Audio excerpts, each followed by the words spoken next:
Hello everyone, welcome back. In this episode here, I will be going over the G2C again, and I've done my 10,000 round dry fire on the G2C. Let's just take it out. There it is. Okay. This is the Taurus G2C, and I'm probably going to premiere this. Usually when I get this far into testing this gun, I'll premiere the video. If you're new to my channel, please subscribe.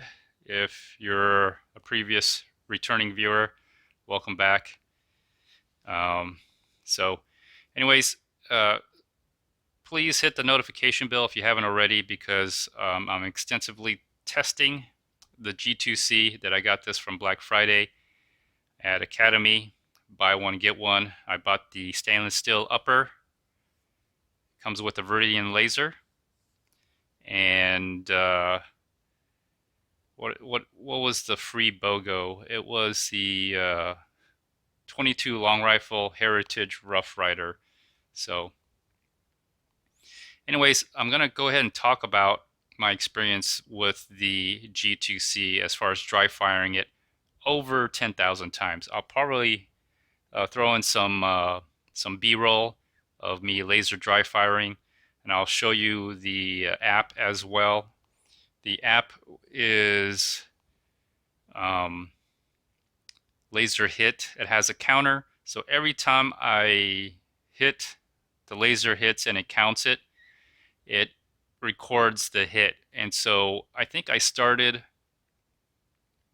want to reload the app, delete the app and reload it. So I had about 1,000 hits on the laser hit. And from then on, I started using it. So I have over 11,000 hits on the app itself total.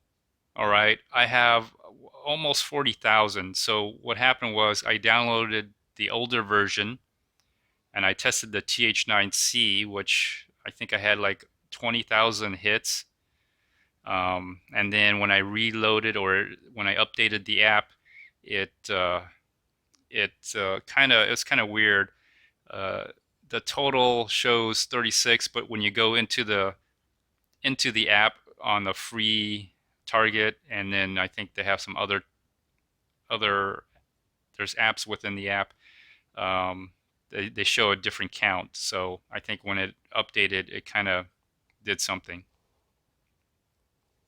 Anyways, so what I wanted to talk about was, hold on, let me be right back. Let me show you the laser G-Sight that I used. So I'll be right back. Hold on. Okay, I'm back. And so this is the product that I use for the laser dry fire. That's what it looks like. This is kind of the box.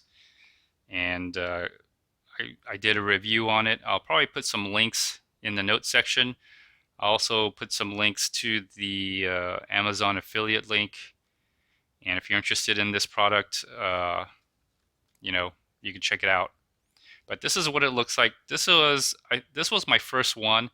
This one's broken, and this was over 11,000 trigger pulls on this. And the reason why it broke is because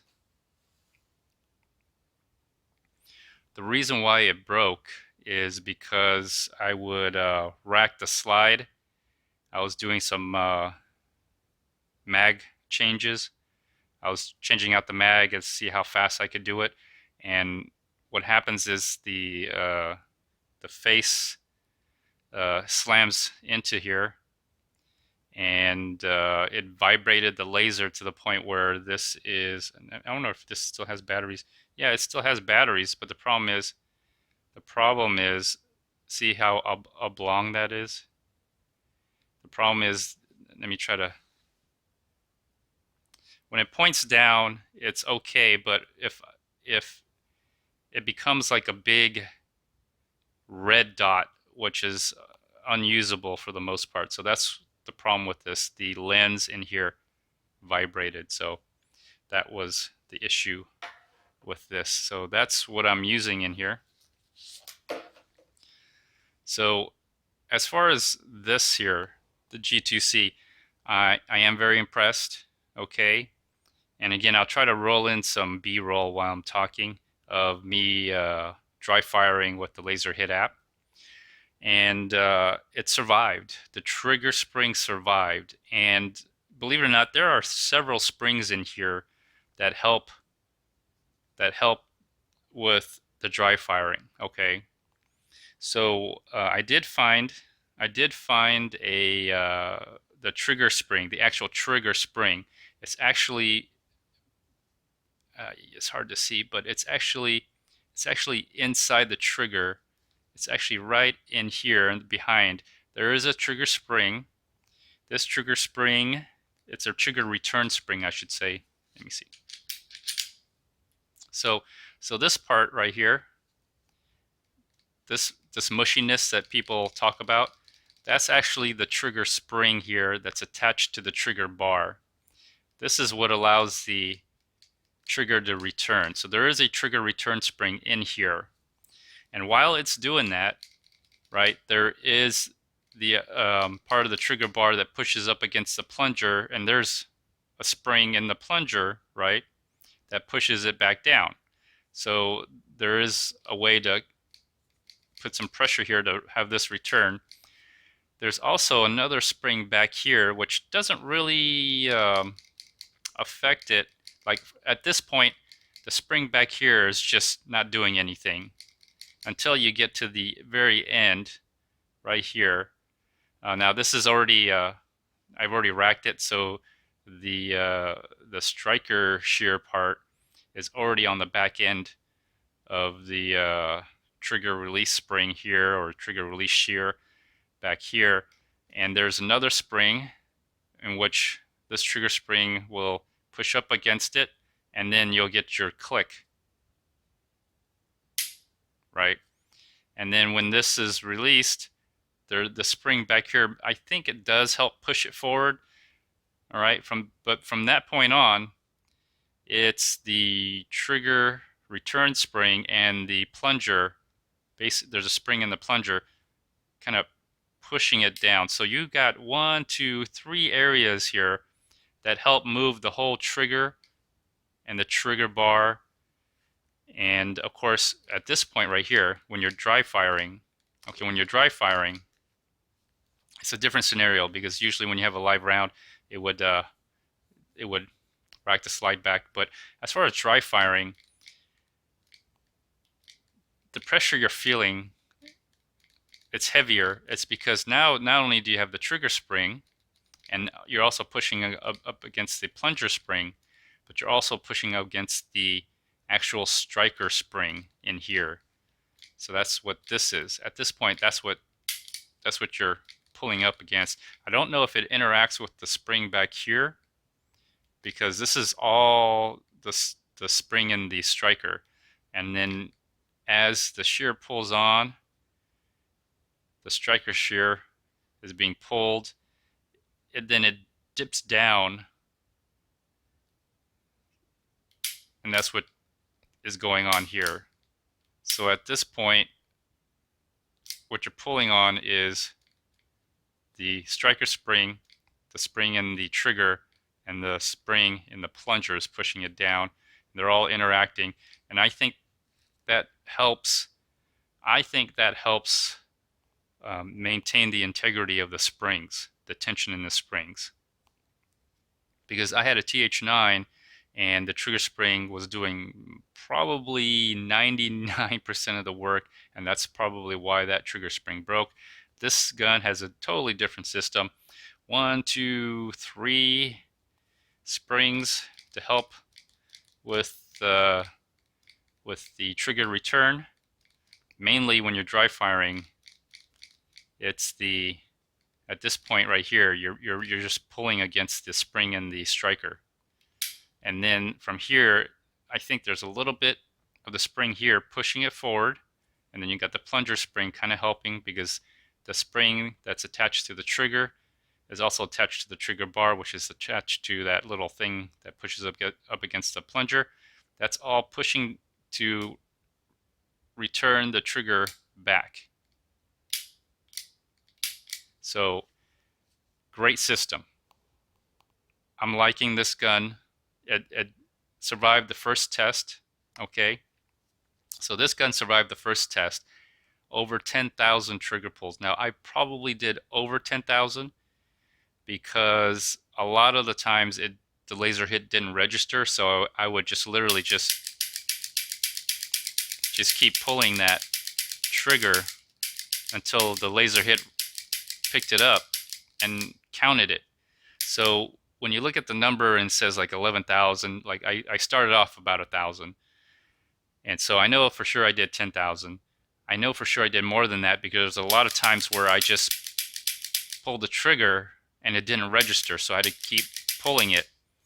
And so this G2C, it's probably a very good budget gun. It's a very, very good budget gun. I'll eventually shoot some live rounds in there, so please subscribe and hit the notification bell. I'll probably premiere that video, so as soon as it comes on, you can get the notifications to catch that video. Anyways, I still have a lot more testing to do, but this G2C, I'm very impressed. If it wasn't for that Black Friday special at Academy, I would never consider really buying a G2C, but because of the Black Friday special BOGO, I have one now, and I'm very impressed. I'm very impressed with the G2C. It's a good contender for a carry gun. It really is. It's small, it's compact, and it feels heavy though. It feels heavy. I don't know the weight of it. This is a stainless steel upper, but it is compact, and it could be a very good carry gun. I just have to see what the reliability is and see if the quality is good enough. It's not great, but it is good enough to possibly protect your life. So I have good things to say about the G2C. I still am a little concerned about the rifling on the barrel and some of the internal parts, but so far it did pass the Dryfire test, which I'm basically going to be doing a lot of dry firing with this gun. So if it lasted about more than 10,000 trigger pulls, that's a really good sign. That's a very, very good sign. Anyways, I'm going to go ahead and conclude this episode. I'm going to conclude this episode here. Again, this is the laser cartridge that I used. I have a link to Amazon if you're interested. It does help because I was able to sight my sights without going to the range. I got a tremendous amount of good trigger pulls to get an idea of how the trigger feels with the sights. And so when I do go to the range, let's see how helpful this was, all this dry fire training. And this is kind of what it looks like. And of course you see there's no lip on the edge here. So there's some guns that doesn't have, like, what's great about this gun is that this has restrike capability, so I don't have to, rack that slide to reset the trigger. But if you do need to reset the trigger, that's why there's no lip here for the extractor to eject the laser cartridge. So if you have a Glock or any other type of gun that doesn't have restrike capability, that's why it's designed like this, if you're curious. Anyways, I'm going to conclude this episode. Please like, share, comment, subscribe, hit the notification bell. Until next time, everyone, bye-bye.